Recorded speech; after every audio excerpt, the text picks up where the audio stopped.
You're listening to Living with Louie. Well, hello, folks, and welcome to this edition of Living with Louie. In this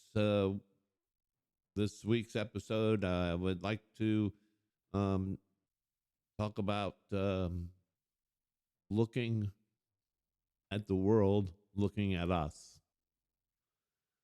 What I mean by that is how you can go out in public and have people kind of look at you because you happen to use a mobility device, or they stare at you because maybe you're having some spatial awareness issues.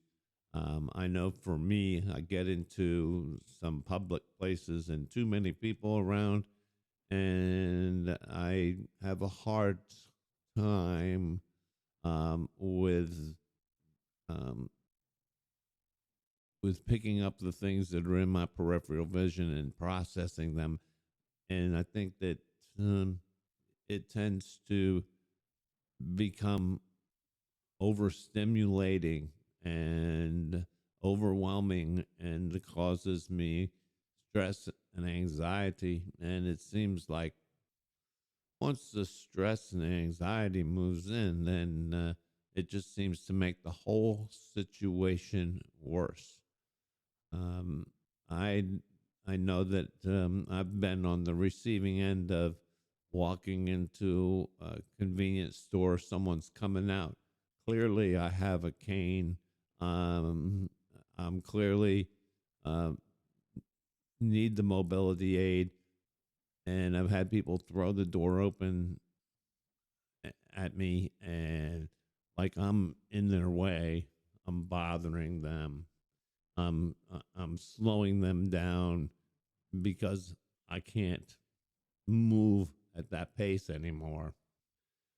I've had people um, stare at me in stores, and um, I've also caught myself apologizing occasionally when my hands aren't doing what I want them to do. And I'm having trouble with my payment card and the machine, and having to articulate all those controls and slowing down the whole works. I've caught myself apologizing. My wife says, "Don't apologize. It's you didn't choose it," and she's right. I didn't, but I don't know. It's just something that I've done from time to time, and I know that my wife doesn't like it when I do apologize. I I walked into a Sam's Club, or it's very much like Costco if you're not familiar with Sam's Club, and everybody's coming in the two doors there, and there's just a flood of people coming in, and uh, everybody's grabbing carts and everybody's moving in all these directions, and it got to be overwhelming for me very rapidly. And so I backed up against the wall so that I knew nothing was coming from behind me. And when I did that, was a woman that worked there. Um, she looked at me, and I just looked at her, and she nodded her head at me. And as things started to clear out, and I mean, put it bluntly, people are absolutely rude. They do not want to be slowed down. And so you got all these people, trying to figure out how they're going to get into Sam's Club like it's going to go away in the next minute, and trying to worry about hurry up, grab a cart. And so it got to be overwhelming for me. And so when things kind of calmed down there, the girl said, "Are you okay?" And I said, "Yes, thank you." And she said, "Do you need a cart?" And she graciously gave me a cart, and I went on about doing what I needed to do. When I came back to Sam's Club the next time, the same woman was there, and it wasn't very busy, so people weren't overcrowding the entrance. But I made it a point to stop and say to her, "Look, I really appreciate your understanding." And she said, "Oh, that's fine." She said, "I said no. I said I want you to know that not everybody is going um, to have any compassion for for me when I'm in that overstimulated state." I said, "And I just wanted to let you know that I appreciate it, and I think it's important when someone does uh, treat you with dignity and respect that you do acknowledge that." Um, it's This is frustrating because I think it's kind of like, and I've said this that we kind of go through the grieving process, similar to grieving the loss of a loved one. Um, I think that it's very similar to people who maybe were acquaintances or friends of yours in the past, and you'll see them, and they'll glance your way, and then act like they didn't see you and move in another direction. And I think that it's kind of similar. I mean, I was having a discussion with one of the my neighbors, and her husband has uh, MS, and so she's perfectly familiar with the way that things like that people can react to you. And she said to me, she said, "Yeah, you know, when someone dies, you just really don't know what to say, um, and really, there's nothing that you can say. You know, I mean, there's nothing you say is going to bring them back. So the only thing you can do is to you know, tell them you're sorry for your loss, and then that you're there to listen. And really, that's no different than where I feel I am, and I'm sure others feel the same way. I'm still here, and I'm different, yes, okay, but that's all right too. And it would just, I think that the reason people do that, that they kind of turn and they kind of tend to maybe um, not want to engage with you is because they really don't know what to say. And as we all know that have Lewy body, not many people understand Lewy body or even know that it even exists. So I think that that's one of the challenges that perhaps some of your old acquaintances have is trying to figure out how to interact with you. Um, and really, the only thing that I would say is just come say hi, and um, we'll have a conversation. My speech might be a little different than what it used to be, and my my my balance and stuff may not be what it used to be, but I'm still here. I'm still the same person that I always was. Things are just changing for me, and I would certainly like it better if people understood that that's what's taking place, and that it's okay to come talk to me. I don't mind. And I don't mind when people ask me questions.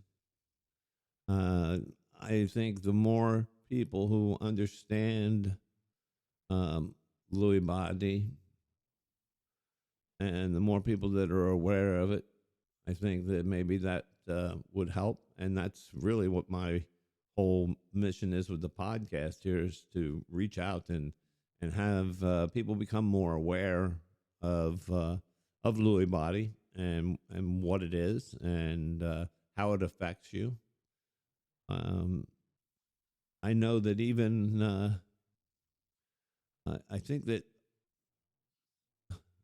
even with my own children, when I talk to them on the phone, they're like, "Oh, your speech is so much better," and I think that they think that that means I'm better.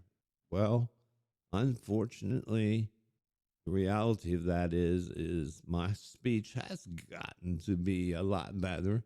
It still has its share of issues, but I've been with a speech therapist now for almost a year, and she has taught me a lot about word retrieval and slowing down enough so that my brain can kind of process what it is that I'm trying to say. It becomes frustrating when you get that log jam, if you will, and you're trying to say something, and your mind is clear on what you want to say, and here your mouth doesn't want to spit it out, and that. So I think that they somehow think that when my speech is better, I'm better. No, my speech is better because I've worked hard on it and I've worked very diligently with my speech therapist to improve it. That doesn't make me better. It's just one of the things that I have found that I can have a little bit of control over is learning how to better control my speech. So, but the the public can be very cruel to people with disabilities. Period. Not just people with Lewy body. I used to work for an organization where we had mass transit coming through, and we had more than our share of people that came through that had different challenges. And uh, I was fortunate enough to work for a gentleman who gave me a lot of latitude in dealing with or trying to help some of the people that we came across. And I really enjoyed that. I enjoyed being able to let someone know that you care, show a little compassion. A majority of them were homeless, and I anybody can throw someone out on the street. It takes a little bit of compassion to slow down and see whether or not you can help them or help them find resources that will help them so that they can move on. And I learned later that he had a special needs daughter, and that all made sense to me as to why he was as compassionate and allowed me the latitude to exercise my compassion in trying to aid people. And ironically, here I am on the other side of the fence. I'm not homeless, but here I am on the other side of the fence, and I see the way that the public um, looks at you. Um, I know that one of my friends, Mike, was saying that he was sitting in the car in a handicap space because he's like us. He has Lewy body. He has all the things that go with that. And someone came up to him and said, "Are you really disabled?" Wow. I'm like, I don't know how I would react to that. I honestly don't. I know that frequently I see vehicles parked in handicapped spaces with no handicap placard, no handicap tag. All they want is to be parked closer to the store. They're not they're not thinking about um, perhaps someday that shoe will be on the other foot. And you know, I in the past, as I said, worked for a rather large agency that had a mass transit, and we had handicap parking, and we had to constantly police that because you know, and people will get downright nasty with you when they really have been caught doing something they're not supposed to be doing. And you know, I used to just tell them, look, how would you feel if your loved one came in here and they were handicapped and they needed to have the access to the space and they didn't have it because someone else was parked in it? You know, and so that's just one of the things that that irritates me is that they they have no regard for who they're having an effect on and at all. So the my whole thing today is just to, I guess, let you know that if the public's treating you in such a way, you're not alone, you're not by yourself at all, and I don't know where the answer lies in other than trying to continue to educate and continue to spread awareness of this disease. I don't know what else you can do that you know. I have said to people before that I've seen parked in a handicap space, like I said, um, and then I saw someone who was parked in the access way, the striped area that allows you the room to open your door or your for someone to be able to unload a wheelchair. So they park in there. Now they're door handle to door handle with two people who are handicapped cars. And I had a gentleman. I told him, I said, "Sir, I said that's there for a handicap." He goes, "Well, I never realized that." I felt like saying to him, "Well, why do you think those stripes are painted on the pavement?" Um, I don't understand where our society is and where we have so little compassion, especially when so many people's lives have been touched with a loved one with cancer, a loved one that has Alzheimer's, Parkinson's. In my case, it's Lewy body. I guarantee you that just about everyone knows someone and therefore should know why why certain accesses are necessary. And you know, it doesn't take that much to show a little bit of compassion to someone. And so what I'm kind of trying to shed some light on is that from our side, the way that public interacts with us um, could be improved upon just by talking to us, ask questions. I'm not afraid for anyone to ask questions about what's going on with me or to tell them, you know, what it is and what's happening, and try to give them understanding.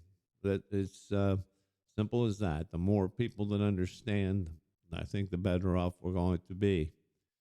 And I can only uh, say that as time goes forward for me, I will continue to try to thank those who recognize and tolerate, if you will, or show some compassion. And I will continue to try to spread awareness. And so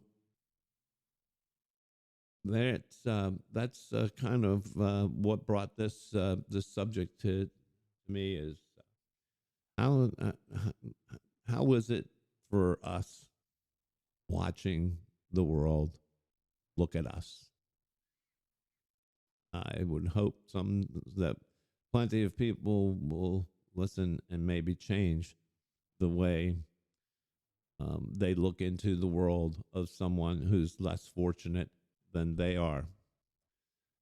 And I'd like to thank you, and we hope you'll join us again next week. And thank you again for uh, joining us. Please remember, folks, that we are 100% voluntarily funded by our listeners. So please go to the link at the bottom of your favorite podcast provider, and you'll find a link there that says support the show, or you can find us on GoFundMe under Living with Louie podcast. And every dollar counts, and every dollar helps. So please take a minute and go in and support the show. We certainly would appreciate it. The only thing we try to do is cover our operating costs and equipment maintenance costs. So we thank you and have a great day. We'd like to thank you for joining us for this edition of Living with Louie.